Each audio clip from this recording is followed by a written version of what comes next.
오늘의 말씀은 출애굽기 18장 8절에서 10절 말씀입니다. 모세가 여호와께서 이스라엘을 위하여 바로와 애굽 사람에게 행하신 모든 일과 길에서 그들이 당한 모든 고난과 여호와께서 그들을 구원하신 일을 다 그 장인에게 말하매 이드로가 여호와께서 이스라엘에게 큰 은혜를 베푸사 애굽 사람의 손에서 구원하심을 기뻐하여 이드로가 이르되 여호와를 찬송하리로다. 너희를 애굽 사람의 손에서와 바로의 손에서 건져내시고 백성을 애굽 사람의 손 아래에서 건지셨도다. 아멘. 오늘날을 가리켜서 광고의 시대라고 합니다. 지금도 수많은 광고가 매일처럼 쏟아져 나오는데 세계에서 가장 비싼 광고 무대는 어디일까?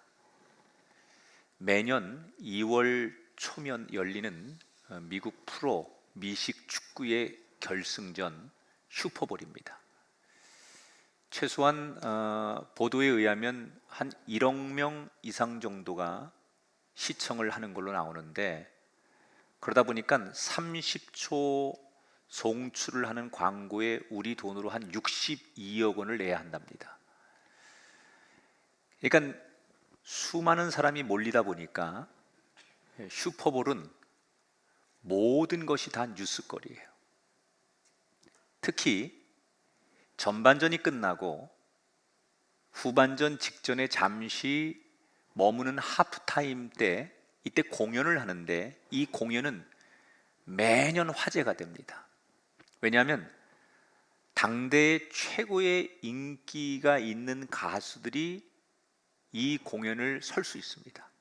그래서 이 공연에 쓴 가수는 그 자체가 화제가 되고 최고의 인기가 있는 사람이고, 또 이 공연이 얼마나 화려한지 공연이 끝나고 나면 어떤 무대 장치가 동원됐는지, 작년하고 뭐가 달라졌는지, 뭐 이런 것들 하나하나가 엄청난 뉴스거리로 쏟아집니다.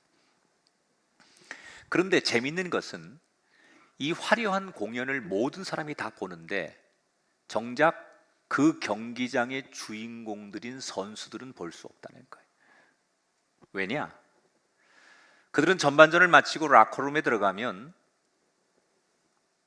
힘드니까 누워 쉬거나 아니면 이 모든 사람의 관심인 공연을 관람할 수가 없습니다. 전반전의 경기를 복귀하고 어떻게 하면 후반전에 새로운 전술과 역할 분담을 해서 후반전을 새롭게 임할 것이냐. 소위 하프타임은 그들에게 쉼의 시간이 아니라 작전을 새로 짜는 시간이에요. 그래서 선수들만큼은 최고의 관심이 있는 이 공연을 볼 수가 없다는 거예요. 어느 스포츠 종목이든 간에 강하고 이름난 팀들은 공통점이 있는데, 그 중에 하나가 바로 전반전보다는 후반전의 경기력이 좋아요. 그런데 그 결정적인 요인이 뭐냐? 하프타임을 어떻게 보내느냐. 전반전에 잘하고도 후반전에 못하는 팀이 있고, 전반전보다 훨씬 후반전을 잘하는 팀이 있는데, 대부분은 이 하프타임에 전술을 변경하고 선수를 교체하고 다시 약속된 플레이를 하기 때문에 좋은 경기력을 보여주는 거예요. 전 인생도 그렇다고 생각해요. 인생이 늘 잘 달리기만 하는 게 아니에요. 어느 때는 장애물이 있어서 잠시 멈춰야 할 때도 있고, 세상이 나를 인정해 주지 않아서 직장을 좀 쉬어야 되는 시간대도 있고, 어떤 분은 병실에 누워서 자기 건강을 회복하는 쉼의 기간이 있어요. 크고 작은 인생은 내가 원하든 원치 않든 잠시 멈춰서서 지난 시간을 돌아보게 하고 다시 새로운 인생을 도약할 수밖에 없는 그때가 누구에게나 있어요. 하루에도 하프타임이 존재하고 일주일간에도 반드시 우리에게 하프타임이 존재하고 우리 인생 전체를 놓고도 하프타임이 존재해요. 결국 이 인생의 하프타임을 어떻게 보내느냐에 따라서 이전과 이후의 삶이 달라집니다. 그럼 우리는 원하든 원치 않든 우리가 지금 만나고 있는 인생의 하프타임을 어떻게 보내야 할까? 오늘 출애굽기 18장의 이야기를 통해서 만약에 하나님이 우리에게 하프타임의 시간에 새로운 작전 타임을 주신다면 무슨 말씀을 주실까? 자, 오늘 본문 18장 이야기는 이렇게 시작됩니다. 5절에 보니까 모세의 장인 이드로가 모세의 아들들과 그의 아내와 더불어 모세에게 이르니 곧 모세가 하나님의 산에 진을 쳤다.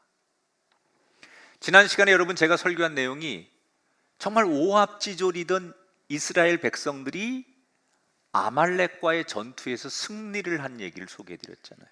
이 말도 안 되는 거거든요. 왜냐하면 오늘 그 4명의 남성들이 나와서 특송을 해주셨는데 이 제목이 히브리 노예들이에요. 히브리 노예들의 합창. 이 오페라에 나오는 한 대목인데 그 400년 노예 생활하면서 그들이 절망적이니까 이 노래를 통해서 희망을 꿈꾸고 뭐 자기들의 미래를 얘기하던 그 노예들이 부르던 노래를 오늘 불러준 거거든요. 이스라엘 백성들은 평생 노예로 살면서 싸워본 적이 없어요. 무기를 다룰 줄도 모르고 무슨 군대의 무슨 조직이라든지 이런 것들은 꿈도 꿔보지 못하는 사람. 근데 아말렉이라는 사람들은 굉장히 전투적인 민족이고 싸움을 잘하는 사람이고 잔인한 사람들이거든요. 그러니까 객관적으로는 도저히 이스라엘이 이 전쟁에서 이길 수 없거든요. 근데 지난 시간 말씀드린 대로 하나님의 은혜로 기적이 일어나는 거예요. 그런데 전쟁이 이겼다고 해서 다 끝난 게 아니거든요. 아말렉이 이게 전쟁에서 져서 지금 물러갔지만 언제 다시 기습 공격을 해올지, 저들이 다시 다른 부족과 힘을 합쳐서 또 공격해올지 모르니까 마음이 급한 모세는 이스라엘 백성들을 데리고 빨리 그곳을 떠납니다. 그래서 그들이 다음 넥스트 장소로 도착한 곳이 어디냐? 시내산 반도의 남쪽에 있는 시내산 쪽까지 가서 다시 거기서 짐을 풀게 돼요. 그런데 이 시내산은 모세에게 너무나 감격스러운 장소예요. 마음의 벅참을 어찌 표현할 수 없는 장소예요. 왜냐? 출애굽기 3장에 보면 모세가 처음으로 하나님을 인격적으로 만났던 장소가 시내산이거든요.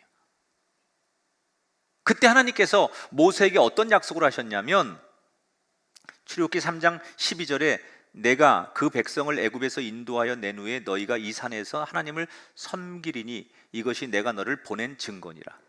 하나님이 처음 모세에게 찾아오셔서 인격적으로 모세를 만나 주시면서 하신 얘기가 네가 그 히브리 노예들을 건져낼 것이고 언젠가 다시 이 산에 모여서 나를 찬송하는 날이 올 것이다. 하나님이 그렇게 말씀하셨단 말이에요. 근데 그때만 해도 모세는 하나님이 하시는 말씀을 한 귀로 듣고 한 귀로 흘려버렸어요.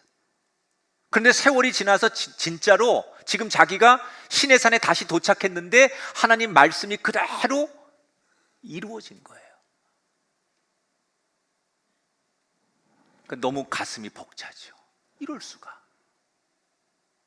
그때는 별 의미 없이 뜻없이 그 말씀을 들었는데 하나님이 하신 그 말씀이 그대로 훗날 이루어지고 내가 그 자리에 와 있는 거예요. 여러분, 하나님은 다 우리 각자에게 조금씩 다른 말씀을 하세요. 그러나 중요한 것은 우리와 우리 가정에게 주신 말씀대로 반드시 하나님의 때에 그 약속은 이루어집니다. 하나님이 여러분에게 주신 말씀, 하나님이 여러분에게 주셨던 메시지는 반드시 이루어진다는 사실을 기억하시고 그 때를 기다리고 그 말씀을 붙잡는 저와 여러분이 되기를 주의 이름으로 축원합니다. 그래서 가슴 벅찬 거예요. 자, 어찌 보면 치열했던 이집트에서의 그 파라오 왕가의 한판승, 그리고 홍해 바다가 갈라지고 광야에서 여러 가지 막 마라의 쓴물을 경험하고 그리고 아말렉과의 전쟁까지 겪으면서 그들은 쉼없이 달려왔어요. 여기까지. 그리고 시내산에서 그들은 모처럼 잠시 쉼을 갖는 거예요. 앞에서 말씀드린 대로 그들에게 다시 재정비하는 하프타임의 시간을 갖는 거예요. 그런데 이때 모세에게 반가운 손님이 찾아옵니다. 바로 자기 장인 이드로가 자기의 딸이자 모세의 아내인 십보라와 모세의 두 아들을 데리고 미디안에서부터 모세가 있는 이 광야 시내산을 찾아온 거예요. 근 1년 만에 가족을 만나는 거죠. 너무나 반가우니까 모세가 한 걸음에 뛰어나가 장인 어른에게 절을 올리고 가족들과 입을 맞추고 그리고 자기의 텐트로 식구들을 모시는 거예요. 자, 여러분, 오랜만에 가족들이 만났어요. 장인어른을 만났어요. 무슨 얘기 할 것 같아요? 여러분이라면? 당연히 안부를 물었겠죠. 잘 있었느냐, 건강하시냐, 아이들 보면서 키 많이 컸구나, 이런 얘기 다 하겠죠. 그리고 나서 저 같으면 이랬을 것 같아요. 지난 1년 동안 이집트를 나오면서 또 특히 이집트를 떠나서 출애굽 이후의 광야 생활 속에 내가 경험했던 이야기를 너무 신나게 이야기했을 것 같아요. 예를 들면 이런 거죠. 장인어른 제 얘기 좀 들어보세요. 제가 바다를 향해서 두 팔을 쫙 펼쳤는데 그때부터 바다가 갈라지는 거예요. 내가 이렇게 했더니요, 이렇게 되고요, 이런 일이 있었는데 그때 제가 이렇게 말하고 이렇게 행동하니까요, 이런 결과가 있어서 여기까지 왔어요. 대개는 자기가 경험한 여러 가지 이야기를 무용담처럼 늘어놓는 게 상식이죠. 여러분, 얼마나 자랑하고 싶겠어요, 모세가. 기가 막힌 일들이 얼마나 많았어요. 그런데 그 이야기를 자기 장인에게 얼마나 자랑하고 싶겠어요. 그런데 모세는 우리가 예측한 대로 그렇게 하지 않아요. 뭐라고 말하느냐? 8절에 보니까 모세가 여호와께서 이스라엘을 위하여 바로와 애굽 사람에게 행하신 모든 일과 길에서 그들이 당한 모든 고난과 여호와께서 그들을 구원하신 일을 다 그 장인에게 자세히 말하며.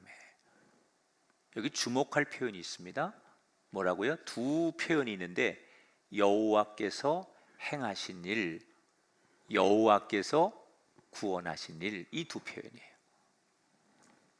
모세가 막 흥분하면서 자기 무용담을 늘어놓지 않아요. 오히려 차분하게 여호와께서 그렇게 하셨습니다. 하나님의 은혜입니다.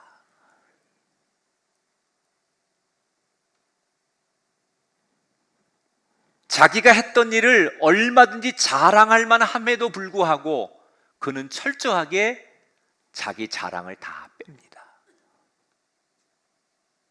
그랬더니 그 이야기를 다 듣고 있던 장인 이드로가 어떤 반응을 보이느냐? 10절 11절에 보이니까 이드로가 이르되 여호와를 찬송하리로다. 이제 내가 알았도다. 여호와는 모든 신보다 크심으로 이스라엘에게 교만하게 행하는 그들을 이기셨도다. 장인은 또 이렇게 말하는 거예요. 야, 자네 정말 대단하구나. 이렇게 말하지 않아요. 뭐라고요? 함께 여호와를 찬송했대요. 그런데 여러분, 이 장인 이드로가 어떤 사람이에요? 지난번에 제가 설교 때 설명을 했는데 이 이드로는 하나님을 믿는 사람이 아니에요. 지금으로 하면 기독교인이 아니에요. 이방 종교, 무속 종교의 제사장이에요. 무속인. 그 미디안 지역에서 그 토속 종교의 제사를 집례하는 제사장이란 말이에요. 그러니까 하나님을 모르는 사람이에요. 그런데 자기 사위 모세 이야기를 다 듣더니 그 얘기를 다 듣고서 첫 반응이 뭐예요? 정말 하나님이 대단하시구나. 그 하나님 정말 위대하시구나. 이방 종교 제사장의 입에서 하나님을 인정할 뿐 아니라 하나님을 찬송하고 그 뒤에 보면 그 이스라엘 제사장들과 함께 하나님을 함께 예배하고 제사하는 이야기로 오늘 첫 번째 이야기가 맞춰져요. 여러분, 이방신의 제사장이 하나님을 찬양하고 예배하는 이 놀라운 장면은 모세가 철저하게 이건 다 하나님이 하셨기 때문에 가능합니다라고 간증했기 때문에 이런 일이 일어난 거예요. 그러면 모세는 어떻게 이런 간증을 할 수 있었을까? 어떻게 자기의 영웅담은 다 빼버리고 다 철저하게 이건 다 하나님이 하신 겁니다 이렇게 간증할 수 있었을까? 저는 그 이유가 지금 모세가 아말렉과의 전투를 하고 나서 시내산에 도착을 한 거예요. 모처럼 쉼의 시간을 갖는 거예요. 그리고 막 치열하게 파라오 왕으로부터 탈출해서 이스라엘 백성들 수백만을 이끌고 이 광야를 오면서 만나 사건, 뭐 그 마라의 쓴물 사건, 여러 가지 사건을 겪으면서 많은 일들을 한번 정리해 보는 거예요. 첫날부터 지금까지 매일같이 이런 일들이 있었고 이렇게 사람들이 항의도 하고 싸우기도 하고 이런 불편한 일도 있었지. 그런 걸 다 종합해 본 거예요. 수없는 사건과 사고가 있었는데 돌아보니 이건 내가 탁월해서 한 게 아니라는 거예요. 가만히 생각해 보면 생각해 볼수록 이건 다 하나님께서 하신 일이에요. 그래서 그 쉼의 시간에 모세는 뭘 한 거예요? 모든 일을 하나님이 하셨구나라고 자기 스스로 정리를 하는 거예요. 그랬더니 어떻게 돼요? 여러분, 모세에게 좋은 일만 있었겠습니까? 어려웠던 일, 마음 상하는 일, 말로 표현하지 못하는 힘든 일이 왜 없었겠어요? 그런데 모세가 그 모든 사건을 지나온 시간을 다 하나님이 하신 거구나라고 정리를 하고 하나님의 은혜라고 마음을 먹으니까 자기 안에 있던 크고 작은 원망과 불평과 불편했던 감정들이 다 감사로 바뀌고 자기 이야기를 들은 이방인까지도 하나님을 인정하게 되더라는 거예요.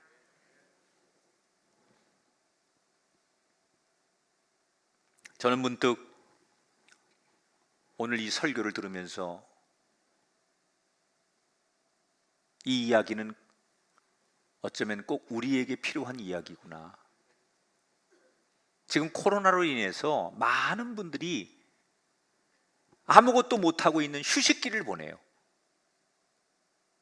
뭘 할 수가 없어요. 교회도 못 모이고 우리가 어디 외국도 못 나가고 모든 것들이 다 정지돼서 우리는 강제로 지금 휴식기를 보내고 있어요. 우리가 원한 건 아니지만 뜻하지 않게 우리 인생에 지금 하프타임을 만났어요. 그렇다면 여러분은 지금 이 지난 1년이라고 하는 이 코로나의 하프타임 때 무슨 생각을 하고 계십니까? 누구를 원망하고 계십니까? 아니면 앞에 일을 생각하면 절망하고 계십니까? 원하든 원치 않든 저와 여러분에게 하나님께서 이런 시간들을 주셨다면 우리가 해야 될 일은 뭐냐? 이 모든 것이 하나님의 뜻이구나. 우리가 모세처럼 한번 이 모든 사건을 하나님의 은혜로 규정하고 정리할 필요가 있다는 거예요. 그러면 내 안에 좋았던 일도 불행했던 일도 이게 다 하나님의 은혜구나. 지나간 시간은 다 하나님의 은혜구나. 이렇게 정리하면 여러분 마음속에 있던 원망, 불평 이런 것들이 사라지고 하나님 앞에 감사하게 된다는 거예요. 그렇게 되면 내 마음속에 있는 절망이 사라지고 다시 새롭게 시작될 내 인생의 후반전이 기대되게 되는 거예요. 여러분, 이런 인생이 되십시오. 이게 세상이냐, 이렇게 살아서 어떻게 살겠느냐, 도대체 앞으로 미래가 있겠느냐, 이렇게 절망하고 이런 것들을 누구 탓하고 누구에게 화살을 돌리고 그런 사람이 아니라 하나님께서 우리 모두에게 더 겸손하라고, 하나님 앞에 무릎 꿇고 기도하라고 주시는 은혜다. 이렇게 이 모든 사건을 은혜로 정리할 수 있는 시간. 쉬면서 불평하고 원망하고 부정적인 생각을 하면서 누구를 욕하는 시간으로 쉬는 시간을 갖는 게 아니라 그 쉼의 시간이 하나님의 은혜임을 다시 한번 정리할 수 있는 조용한 큐티의 시간이 된다면 우린 멋진 후반전도 기대하게 될 줄 믿습니다.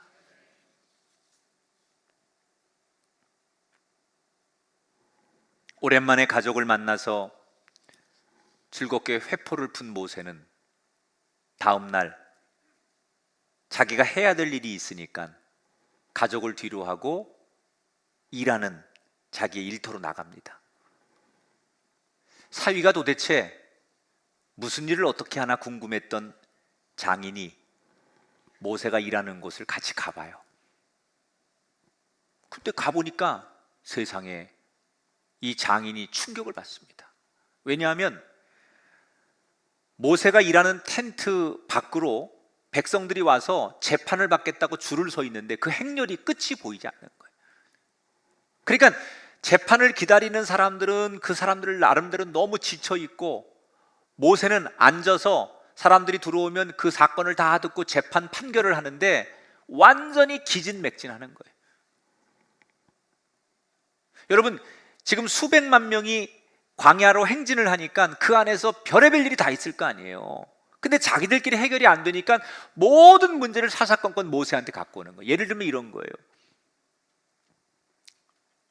어떤 사람이 와가지고 이 집 염소가 우리 아들을 들여받았습니다. 피해 보상을 안 해줍니다. 그러니까 그쪽에서 염소 주인이 아닙니다. 저쪽 아들이 우리 염소를 뿔을 가지고 막 장난치고 괴롭히다가 지가 들이받은 겁니다. 바친 겁니다.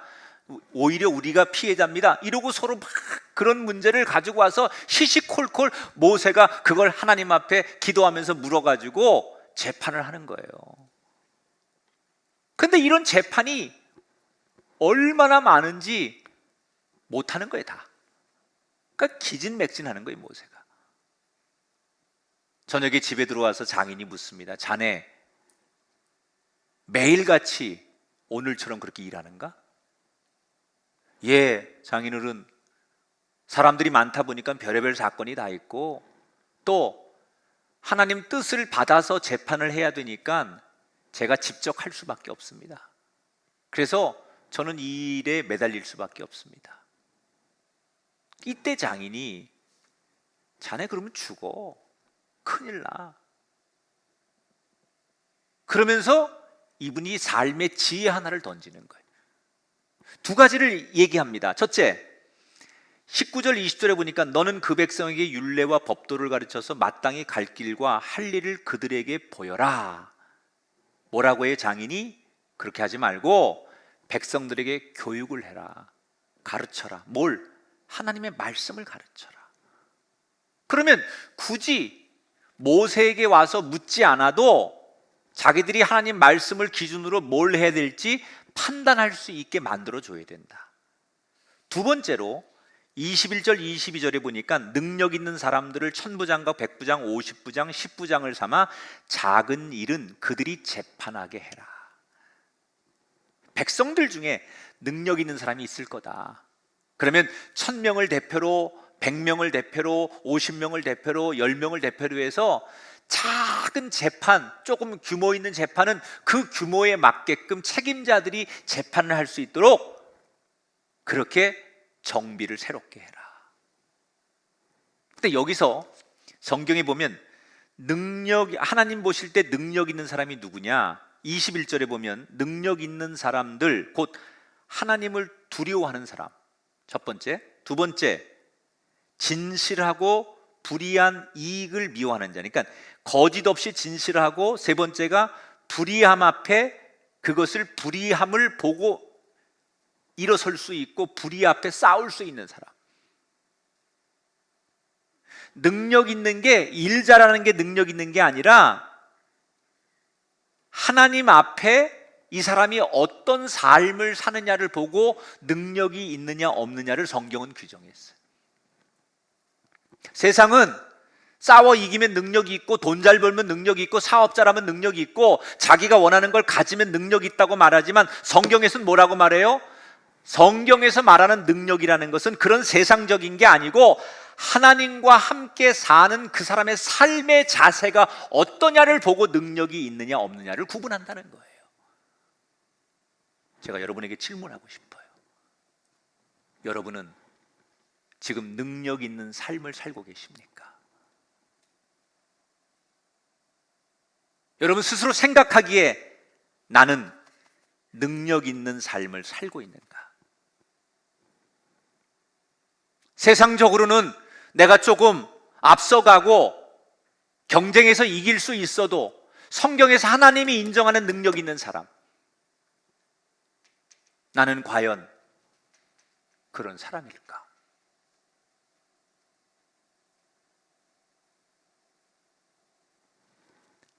장인이 기가 막힌 아이디어를 줬어요. 이게 어른들의 지혜예요. 그러니까 젊은 사람들이 스피드하고 똑똑하고 잘하지만 삶의 지혜는 경륜이 있는, 인생을 많이 살아본 사람에게로부터 듣는 지혜, 이걸 가지면 이런 사람들은 정말 출중한 사람이 될 수 있어요. 근데 모세가 처음에는 장인이 이런 좋은 아이디어를 주는데 못 받아들입니다. 왜냐? 모세 나름대로의 선입견이 있기 때문에. 지금까지 이스라엘 백성들이 보여준 삶의 태도는 어떠냐?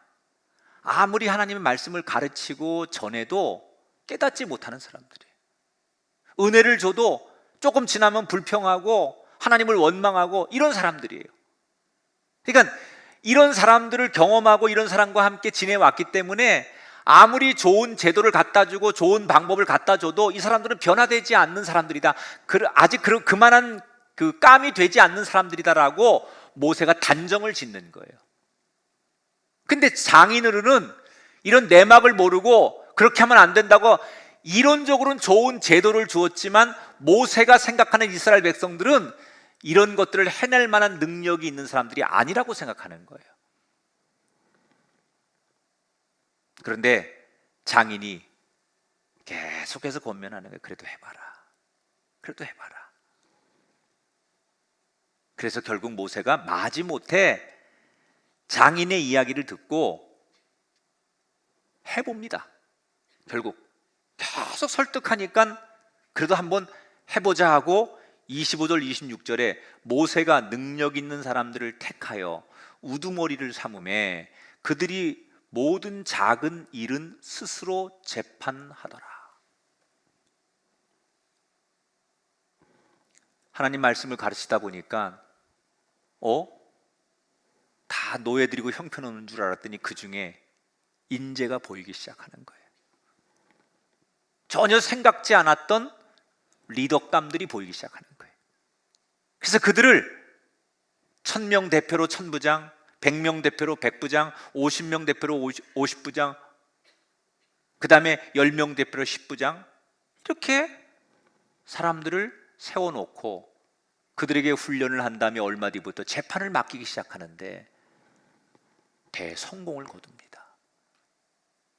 백성들은 금방금방 재판을 받게 되고 모세는 자기에게 몰렸던 과중한 짐을 벗으니까 결과적으로 백성도 살고 모세도 사는 엄청난 결과를 거두게 돼요. 오늘 현대 사회의 사법 체계의 기초가 여기서부터 나온 거예요.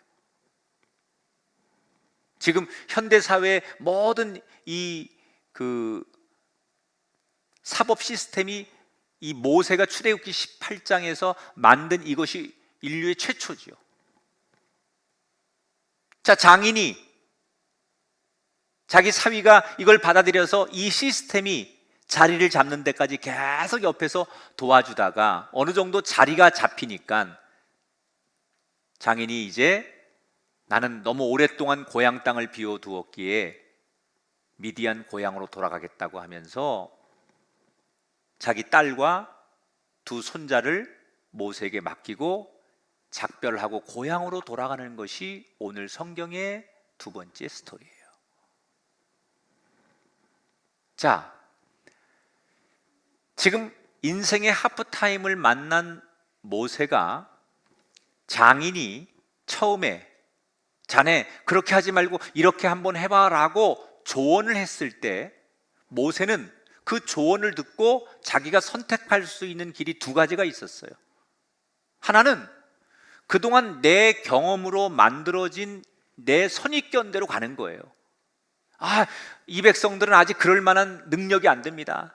평생 노예로 살았기 때문에 근성도 노예들이고 남에게 리더십을 발휘하거나 하나님 말씀을 가르칠 능력도 없고 그래서 당분간 내가 해야 됩니다. 이런 자기의 생각대로 그냥 밀고 가는 방법이 하나 있었을 거고, 두 번째는 그래도 하나님이 하실 일을 기대하면서 내가 가지고 있는 고집, 생각, 선입견 대신 장인의 말을 귀를 열고 듣는 거예요. 그런데 모세는 결국 후자를 선택해요. 그랬더니 어떻게 됩니까? 자기의 선입견이나 자기의 생각대로 밀어붙이지 않고 타인의 이야기에 귀를 기울였어요. 그랬더니 그동안 내가 생각했던, 내가 알았던 일보다 전혀 새로운 우리 공동체의 문제를 해결하게 되더라는 거예요. 우리가 지금 코로나라고 하는 하프타임을 보내고 있어요. 우리가 쉬고 있는데 무작정 쉬는 게 아니라 어디로 가야 될지, 무엇을 해야 될지 모르니까 답답한 거 아닙니까? 이때 뭘 해야 될까? 오늘 저는 성경이 우리에게 길을 가르쳐 준다고 생각해요. 인생의 하프타임을 만난 우리들에게 성경은 뭐라고 말씀하느냐? 내가 가지고 있는 선입견을 버리고 귀를 열어라. 내 고집, 내 철학, 내 신념, 내가 평생 살아온 나의 이상, 이걸 내려놓고 하나님이 하시는 말씀에 귀를 열고 세상이 하는 얘기에 귀를 열어라. 여러분, 하나님은 믿는 사람을 통해서만 일하시는 분이 아니에요. 하나님은 아무것도 모르는 길 가는 나그네를 통해서도 나에게 말씀하시게 하고요, 믿지 않는 불신자를 통해서도 하나님이 나에게 말씀하게 하시고요, 심지어 사람이 아닌 동물과 사물과 사건을 통해서 하나님은 우리에게 시시때때로 갈 길을 가르쳐 주시고 말씀하시는 분이에요. 그래서 하나님을 전지전능하신 분이라고 하는 거예요.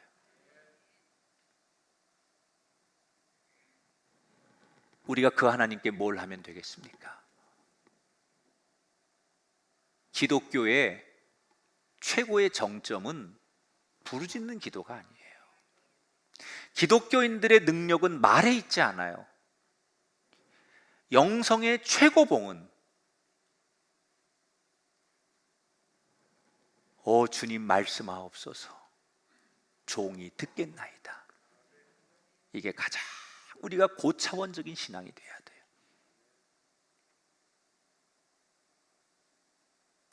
우리가 그동안은 말하는 곳에 우리의 신앙을 소비했다면, 이것에 우리가 집중했다면 오히려 하프타임 같은 시간에는 조용히 하나님이 내게 하시는 말씀을 듣기 원하여 내 마음을 열고 귀를 열어서 하나님의 세미한 음성을 들을 수 있는 사람.